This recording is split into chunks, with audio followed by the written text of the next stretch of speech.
Ingat, kebijakan bermasalah jauh lebih berbahaya daripada koruptor dan penjahat sekalipun.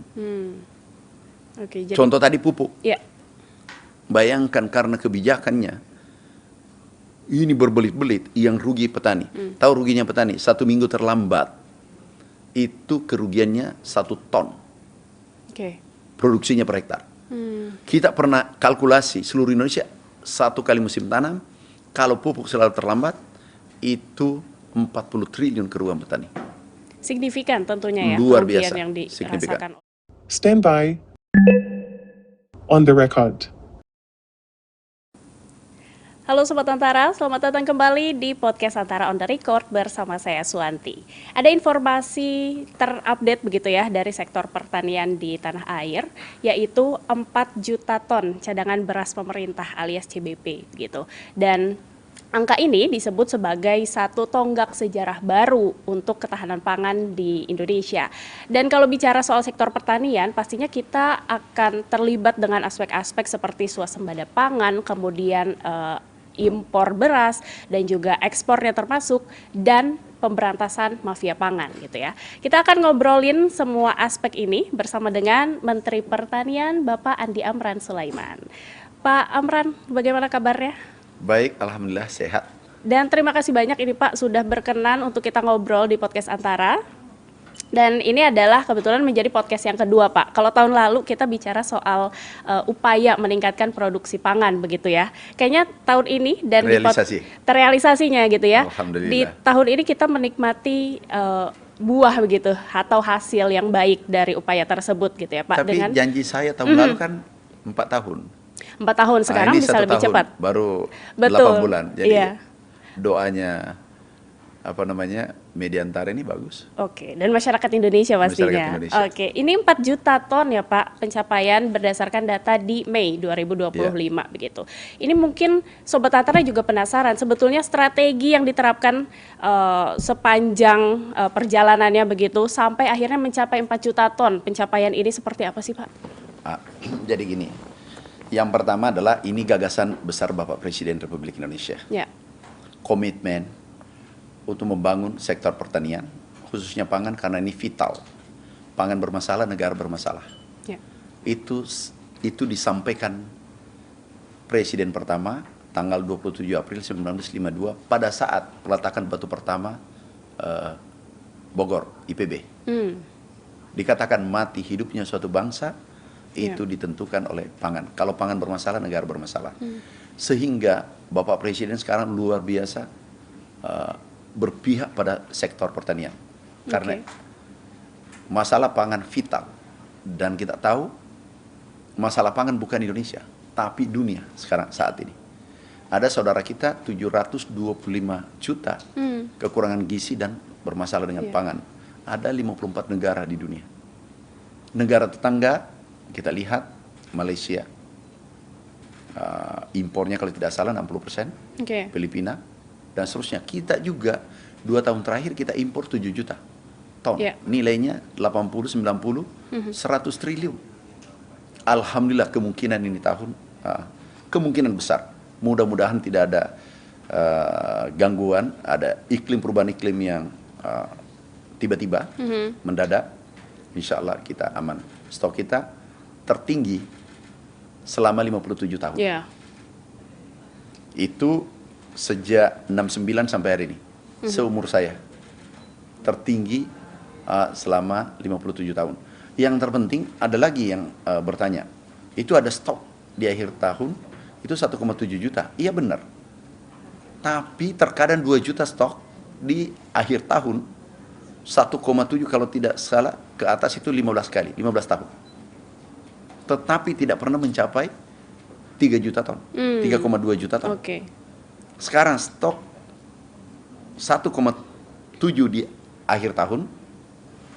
Alhamdulillah 5 bulan kita bisa menyerap beras dalam negeri petani kita itu 2,4 juta sampai hari ini. Dan dulunya 1 juta 1 juta 1 tahun selama 5 tahun terakhir. Maksimal 1 juta ton.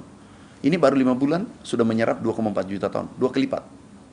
Iya, dan artinya ini kan menjawab begitu ya, kalau Bapak tadi menyebut ada pertanyaan bahwa angka segitu memang dicapai dari stok tahun lalu, katanya begitu ya, demikian. Tapi walaupun begitu, tanpa adanya upaya yang berkesinambungan begitu ya dari pemerintah dan juga dari berbagai pihak dan kolaborasi, ini tidak akan tercapai angka 4 juta ton ini, begitu maksudnya ya Pak ya? Itu sudah pasti. Ini adalah bukan capaian kami saja, Kementerian Pertanian. Ini atas gagasan Bapak Presiden, instruksi Bapak Presiden, kita kolaborasi semua pihak.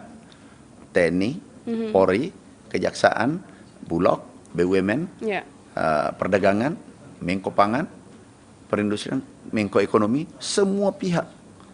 Bupati, Gubernur, Bupati, PPL, Babinsa, semua pihak yang terkait. Ini adalah hasil karya anak bangsa, bukan hasil karya Kementerian Pertanian saja, apalagi Menteri Pertanian. Kami hanya bagian kecil dari capaian ini.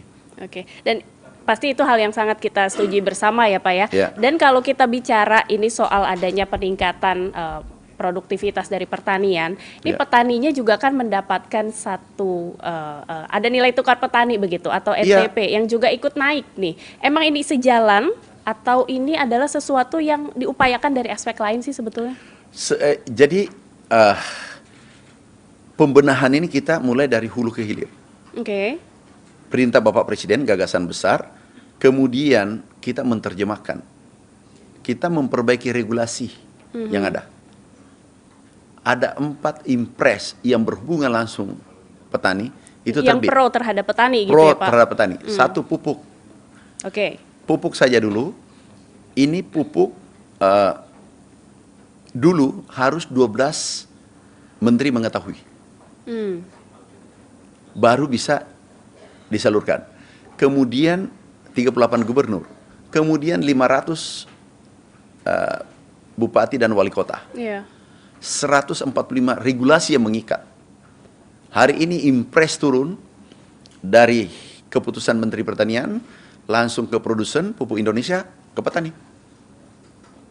Ini mengangkat produksi, berkontribusi meningkatkan produksi. Yang kedua, irigasi. Irigasi ini menarik, impres irigasi. Dulu itu primer tanggung jawab pusat, sekunder dan tersier tanggung jawab kabupaten dan provinsi. Lah, kalau kabupaten tidak punya uang, sekunder diselesaikan provinsi, primer diselesaikan pusat, tidak berfungsi kan? Sebaliknya, kabupaten punya dana, kemudian provinsi tidak punya, pusat punya, tidak berfungsi kan? Irigasi itu. Akhirnya persoalan tidak bisa selesai.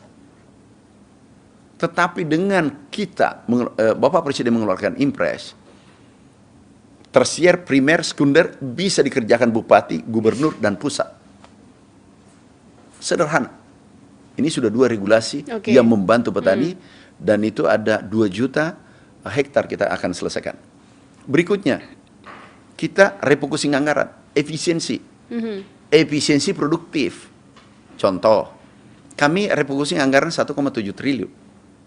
Biaya perbaikan gedung, biaya seremoni, biaya gunting pita, biaya rapat, biaya cipika-cipiki. Ini hilangkan. Seremonial dihilangkan gitu ya? Dihilangkan, berikan kepada petani, belikan pupuk, belikan peralatan alsintan dan benih, bibit unggul. Ini semua meningkatkan produksi. Berikutnya, penindakan mafia pupuk yang merugikan petani. Itu ada 27. Tersangka sekarang sudah dengan minyak, minyak dan seterusnya. Itu sudah 20. Internal, direktur kami sudah tanda tangan, kami sudah pecat. Direktur kami pecat, tersangka, berkarir sudah puluhan tahun. Ada yang mengatakan tega. Tapi lebih baik kita bina 5 orang ini di penjara daripada mengorbankan 280 juta orang yang butuh pangan, kemudian petani 160 juta, petani padi ada 100 juta yang kita jaga. Jadi kita tinggal pilih orang hanya 20 orang, 30 orang yang mengorbankan rakyat Indonesia, atau pilih yang 200 juta. Nah, penegakan hukum itu jelas perintah Bapak Presiden, berantas korupsi. Siapa? Berantas mafia. Siapa? Kami sudah 8 bulan yang kami kirim ke penegak hukum 52 perusahaan, tersangka sudah 20. Ini ada tadi Satgas Pangan memberikan laporan. Nah kemudian apa kita lakukan? Ada El Nino, menghadapi El Nino segala macam. Ini kondisi ketidakpastian tinggi. Kita pompanisasi, kita benih unggul yang bisa tahan kekeringan. Kemudian opla, yang dikatakan opla adalah tanam 1 kali jadi 2 kali, 3 kali. Cetak sawah. Dan seterusnya. Jadi ini harus sistematis, mulai dari kebijakan. Ingat, kebijakan bermasalah jauh lebih berbahaya daripada koruptor dan penjahat sekalipun. Oke, jadi, Contoh tadi pupuk. ya, Bayangkan karena kebijakannya, ini berbelit-belit yang rugi petani. Tahu ruginya petani? 1 minggu terlambat, itu kerugiannya 1 ton. oke. Produksinya per hektar. Kita pernah kalkulasi seluruh Indonesia 1 kali musim tanam, kalau pupuk selalu terlambat, itu 40 triliun kerugian petani. Signifikan tentunya ya, Luar kerugian biasa, yang signifikan. dirasakan oleh petani. Menariknya adalah Pak Amran ini, Pak Mentan selalu bicara mengenai berantas mafia pangan. Iya. Tentu itu juga menjadi hal yang didorong begitu ya oleh masyarakat supaya beras atau petani bisa mengalami satu peningkatan kehidupan, kemakmuran begitu ya, dan juga beras yang diterima oleh konsumen, oleh masyarakatnya sendiri itu dengan harga yang wajar dan stabil. Iya. Pastinya demikian gitu Pak. Tapi kalau kita melihat belakangan ini di media dilaporkan bahwa ada peningkatan dari cadangan berasnya begitu 4 juta ton, tapi harga yang sampai atau diterima di konsumen ini terdapat peningkatan gitu Pak. Sebetulnya ada apa sih yang terjadi? Ini menarik. Dengan Ini hal memang cerdas ini, ternyata analisanya dalam. Oke. Baru saja kami buka, begitu ada di media, liputan media mengatakan harga naik. Kami cek data BPS, karena Kementerian Pertanian tidak boleh mengeluarkan data, Ya. karena dianggap subjektif, tidak objektif. Oke, kami cek. Yang dikeluarkan data kemarin diumumkan BPS, harga di tingkat pengeceran turun. Ya. Harga di penggilingan turun. Penggilingan, ya. Petani. Menurut Anda di konsumen turun apa naik? Semestinya turun. Begitu. Berarti salah kan? Ada yang salah kan? Middleman. Ada lagi yang lebih menarik. Ada data dari Cipinang kami terima. Keluar beras 11.000 ton 1 hari. Itu 1.000 truk keluar 1 hari. Itu tidak masuk akal. Itu suatu anomali gitu. Anomali dan tidak pernah terjadi. Selama 5 tahun kami cek datanya tadi subuh. Itu anomali, nggak pernah terjadi. Menurut di sana ini adalah penyesuaian, mengecek kembali datanya keliru. Berarti datanya dulu tidak dipercaya dong. Mau jawab apa kira-kira? Berarti tidak benar datanya selama ini. Kemudian dia mengatakan, oh penyesuaian. Kenapa penyesuaian pada saat mau pengumuman BPS? Kemudian dilempar ke publik. Apa maksudnya dilakukan itu? Memanipulasi data, tanda petik ya, dugaan sementara. Oke. Data dimanipulasi, kemudian dilempar ke publik. Apa tujuannya? Mau impor. Ini nggak benar ini semua. Kami minta Satgas turun, cek kebenaran data itu. Kami sudah minta Mabes, Polri, Satgas Pangan, cek itu. Ada juga yang anomali juga di sini. Harga di tingkat petani 12.000. Oke. Harga di konsumen 14.000. Berarti 2.000 kan per kilo.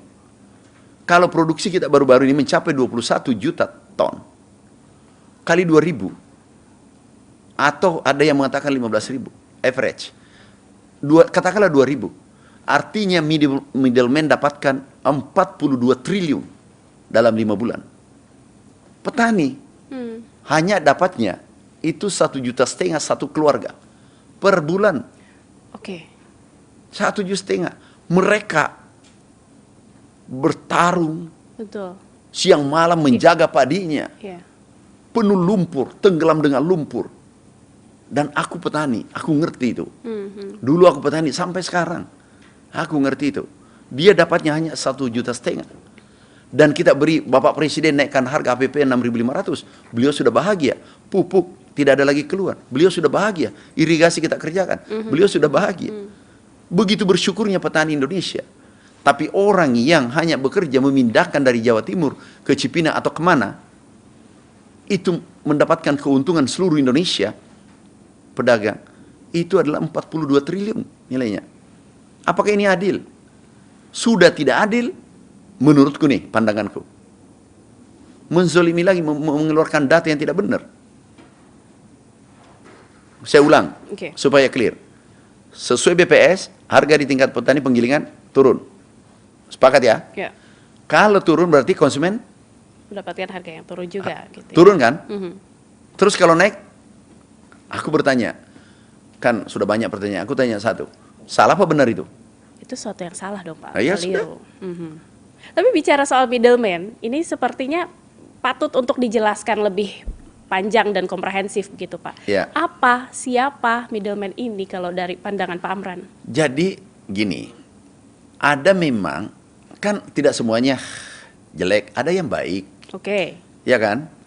Ada juga sengaja memframing, melakukan suatu tindakan baru framing ke media kemana-mana. Ini kan yang nggak benar. Ujung-ujungnya minta operasi pasar Oke. atau minta impor. Ini kan tidak benar. Niatnya tidak bagus. Ada juga, jadi tidak semuanya, mungkin bagian kecil saja pelakunya. Tapi sebagian besar orang baik. Nah, solusi ke depan adalah memotong supply chain yang panjang ini, kami hitung 7 sampai 8. Nanti ke depan koperasi merah putih. Oke. Ada di setiap desa, kemudian dari produsen langsung ke koperasi langsung ke konsumen. Oke. Jadi 8 kita potong, 8 menjadi 3.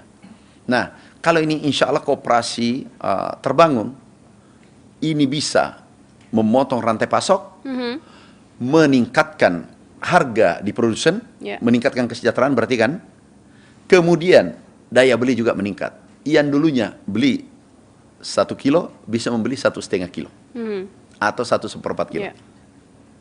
Kenapa? Nilai middleman untuk beras saja kami hitung 313 triliun.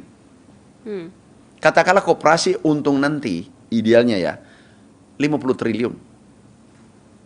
Ada 260 triliun yang terbagi ke konsumen dan terbagi ke petani. Negara sejahtera, negara kuat. Betul. Benar nggak? Kami hitung kemarin itu, ini baru bulan 5. Ya. Tadi kita hitung, hitungan sederhana, itu 42 triliun. Nah middleman ini kita harus pangkas. Ini juga menarik nih Pak, bahwa Koperasi Merah Putih ini rencana ke depan begitu ya. Tapi sejauh ini update-nya seperti apa? Kami koordinasi dengan Menteri Koperasi ya. dengan Pak Menko Pangan, sementara sudah berjalan. Mudah-mudahan bisa lebih cepat selesai. Oke. Kalau dibilang secara holistik begitu pendekatan yang dilakukan, termasuk Bapak selalu menyebut bahwa perlu juga bersih-bersih secara internal. Oh ya, Seperti apa itu sudah dilakukan? mutlak. Kalau kita niatnya sebagai pemerintah atau regulator yang bermain-main, korbannya terlalu banyak. Kalau Kementerian Pertanian bermain, korbannya berapa? 284 triliun yang merasakan. Contoh kemarin pupuk palsu. Pupuk palsu ada 5 perusahaan, itu korbannya adalah 100.000 petani. Oke. Berarti keluarganya 400.000. Pupuk palsu dijual ke Kementerian Pertanian dan sudah tersangka. Ini praktek semacam ini harus dihentikan. Ini tidak beradab, ya. Tapi mungkin kadang orang bilang biadab. Enggak punya moral, enggak punya perikemanusiaan. Bayangkan, hati-hati, bukan rugi karena nilai pupuknya. Tapi petani punya modal untuk 1 hektar katakanlah 19 juta atau 20 juta. Ini pinjam. Nah biaya pengolahan, biaya benih, biaya macam-macam, pestisida, herbisida, tiba-tiba diberikan pupuk palsu. Uang harga pupuknya 1 juta atau 2 juta. 18 juta. Itu hangus seketika dengan ulah mafia ini. Ini enggak punya perasaan. Langsung kami kirim ke penegak hukum. Usut sampai akar-akarnya. Enggak boleh terjadi di Republik ini. You bayangkan kan dampaknya. 100 juta ini, 100 ribu. 100 ribu ini petani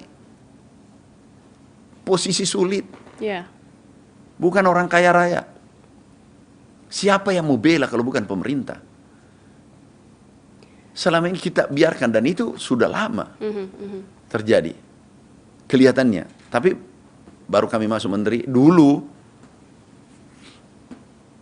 400 tersangka dulu. Sekarang masih sedikit, baru 20. Kalau aku dapat, Sepertinya akan hajar terus ya Pak ya? Pak Amran, bukan ya? dihajar, aku sayang mereka. Supaya nanti jangan masuk neraka. Semua agama mengatakan kalau korupsi, nggak ada agama yang membenarkan di Republik ini. Pasti. Yang sayang, aku tanya nih balik. Kalau aku biarkan, yang korban adalah rakyat Indonesia, dia sendiri, aku juga. Benar nggak? Tapi kalau aku gunting, pangkas dia, itu berarti aku mencintai mereka kan? Mumpung masih ada pintu tobat. Benar nggak? Jangan dibalik. Justru kalau aku membiarkan, ini aku tega, manusia tega. Tapi karena aku pecat, aku kirim ke penjara, ke penegak hukum, aku penyayang. Aku sayangi mereka, ada pintu tobat sebelum ajal menjemputnya. Benar nggak? Jangan terbalik-balik. Jadi tolong sampaikan, ini Menteri Pertanian penyayang. Menyayangi pegawai karena dia pecat. Daripada nanti mereka nggak ada lagi kalau sudah meninggal. Mau apa lagi? Nggak ada. Terlambat begitu ya Pak? Mau kembali, nggak bisa lagi. Nggak ada kata mundur lagi kalau sudah menyeberang. Oke. Terakhir Pak Amran pejabat publik yang juga begitu kencang ya menyuarakan soal bersih-bersih mafia pangan. Keliru begitu ya. lagi, lemah lembut. Lemah lembut begitu. Lemah lembut, penyayang. Oke. Karena aku tanya, kita sudah ada konsensus penegakan hukum. Ini regulasi kita. Yang jahat ini yang melanggar atau yang mematuhi? Yang melanggar tentu. Itu yang jahat kan? Berarti aku penyayang kan? Ayo semua Kementerian Pertanian pegawai ikut regulasi yang ada. Penyayang kan? Yang melanggar dihukum. Karena kalau tidak dihukum sama dengan beternak kejahatan. Aku pupuk kejahatan di Kementerian Pertanian. Aku pangkas, beresin supaya dia tidak melahirkan bayi-bayi baru, bayi kejahatan. Iya. Oke. Tapi dengan Bapak Lemah lembut untuk memangkas begitu ya para pelaku. Ini sepertinya wordingnya harus tepat ya, untuk memangkas para pelaku atau mafia pangan tadi begitu ya. Untuk Pak Amrannya sendiri ini sebagai pejabat publik yang selalu muncul di publik, tantangan yang dihadapi secara personal seperti apa sih Pak sebetulnya? Ada nggak sih risiko-risiko besar itu yang dihadapi? Nikmati hidup ini sekali. Manusia itu adalah menjadi agen-agen perubahan. Agen peradaban. Dan kita lahir harus membuat legasi positif. Jangan kita lahir, apalagi kalau diberi amanah, ditakdirkan menjabat, gunakan sebaik-baiknya untuk beramal, gunakan sebaik-baiknya untuk umat, untuk bangsa, untuk merah putih itu yang kita cintai. Udah kita gunakan sebaik-baiknya. Oke. Pak Amran, ini terima kasih banyak. Mungkin ada satu pesan atau target paling dekat nih yang ingin dicapai oleh Kementerian Pertanian khususnya setelah mencapai 4 juta ton. Insya Allah Bapak Presiden perintahkan uji coba kedelai terbaik gandum di Indonesia. Delegasi sudah berangkat, kami berangkatkan ke Jordan dan Brasil. Karena di sana iklim tropis. Kita berdoa bersama-sama, mudah-mudahan bisa tumbuh dengan baik di Indonesia. Kami sudah kerjasama Jordan untuk membangun gandum di Indonesia. Oke, terima kasih banyak Pak Amran itu untuk ngobrolnya bersama Podcast Antara. Dan itulah ngobrol Podcast Antara on the record bersama Bapak Menteri Pertanian, Bapak Andi Amran Sulaiman. Jangan lupa untuk menyaksikan Podcast Antara di antaranews.com dan YouTube Antara TV Indonesia. Kita ketemu lagi di episode Podcast Antara berikutnya. Sampai jumpa.